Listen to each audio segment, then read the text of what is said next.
Yo, chat, you know what it is. You know what it is. It's your boy A-God back with another vlog. This is Do More Vlogs. We're live at the Babies All Right, the Underachievers Brooklyn show. You know what I mean? During their comeback, they out here. They're about to go crazy. Rock the show out real quick. We're about to meet up with AKTHESAVIOR. Issa Gold is a little sick right now, so we're just gonna tap in with Ag, chop it up with him real quick. We're gonna go capture their live performance a little bit, ask them a little bit of questions, see what we can get out of them. But regardless, we're live at the show. We wanted to bring the doers with us. Let's see what they're talking about.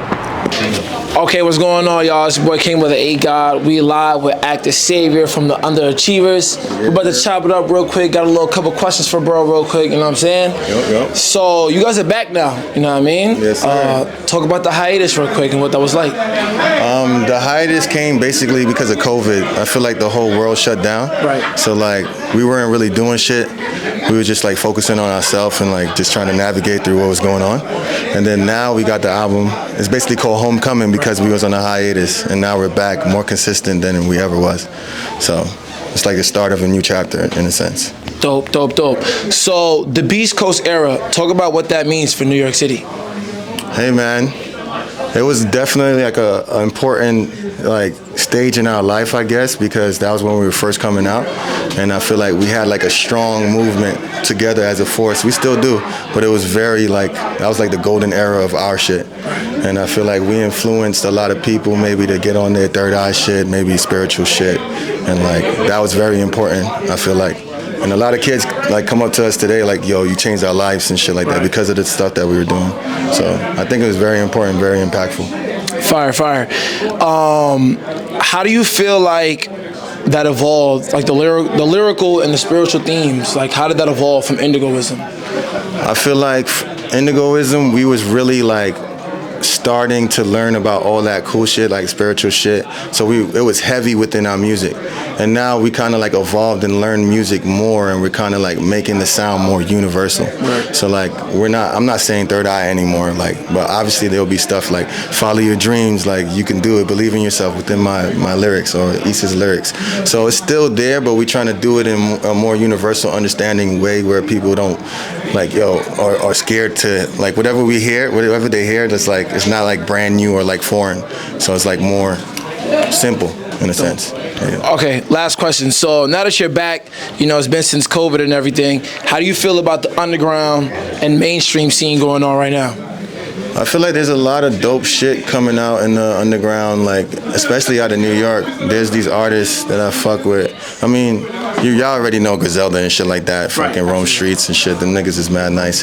But this dude, Life with Tom, he's a producer and he's a rapper, fucking amazing. There's a bunch of dudes, bro. Like my mind is going blank right now, but there's a bunch of new rappers that are killing shit, and it's like the future is looking really good for hip hop, in my opinion. Fire, bro. And if you could let anybody know, what's your favorite record right now off of Homecoming? Shit. My favorite record off of Homecoming will have to be, it's in between Brand New and a song we got called Wisher. They're both bangers, and we're gonna perform them tonight at the show. But yeah. Fire. Is there anything a little message you could leave to the youth before we get out of here?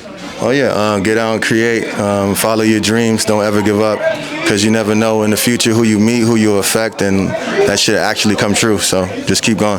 Fire, bro. Yo, appreciate you, bro. We're ready for the show. No doubt, man. Oh, niggas. It's no longer fucking America. We like America too and shit now, okay? But anyway, you guys, it's such a special moment to be out here with you guys. I'm definitely going to go back to stage and cry. I'm just very nervous right now because I haven't performed in so long. But we love you guys. Yo, my nigga performed while sick, man. Make some noise for my nigga Issa Gold real quick, man. Come on now, nigga. But I love you guys. I can't wait to see you guys soon. We have a bunch of new stuff coming in.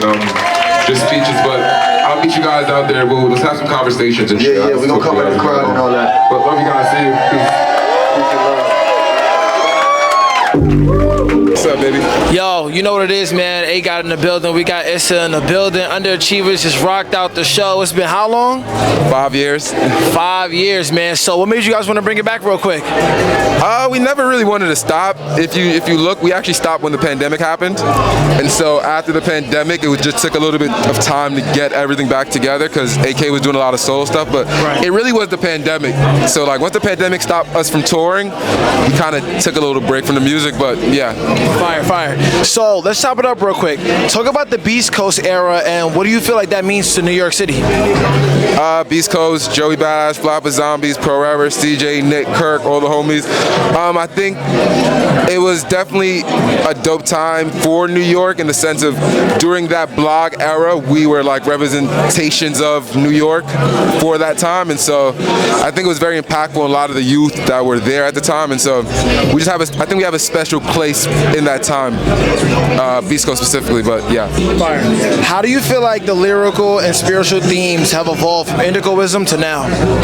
Great question. I think on Indigoism, I was a lot younger and a lot more rebellious with my thought. And as I've grown up, I've fallen in love with even theology and religion and the structure that those things provide.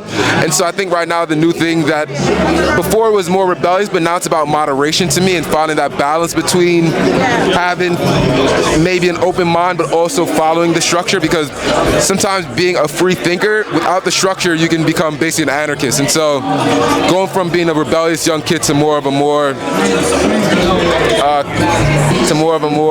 rational thinker. Word. So now that you guys are back outside and everything, how do you guys feel like the New York City energy is now creatively? I love it. Griselda's doing really good. My homie Rock Marciano's doing really good. Chuck Strange is my brother, is doing really good. And so the underground scene has a bunch of good stuff coming. And then I think Rocky has an album coming. That's like one of my favorite dudes. And so I think it's in a good place right now. I think it's in a good place. We got Little TJ and those guys up there. And too bad all the drill rappers are going to jail. You guys stop killing niggas. But absolutely. So how do you feel about the show tonight? What did it do for your energy? It was rejuvenating. I haven't performed in a very long time, and I was actually sick tonight. And so to be back up on stage and to like do those new songs was cool, because it was the first time we performed a lot of those songs. And so yeah, it was rejuvenating. I'm happy to just keep doing it and getting back my bearings. But yeah, it was fun to see the kids and like that we've grown up with like here again. Yeah. Absolutely. Shout out my dog D.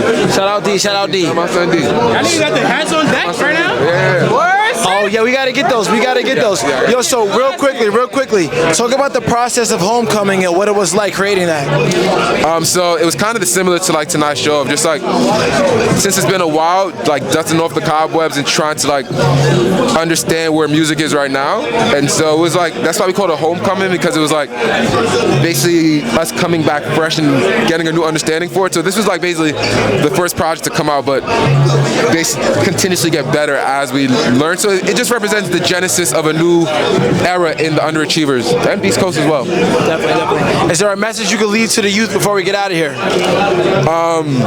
Consistency. I think that's like the number one thing that we're all trying to get better with, including myself. And so be consistent in whatever you're doing, like over consistent, like outwork the work, and then you should be able to get anything you want.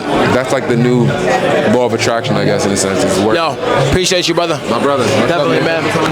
No doubt, man. Anytime.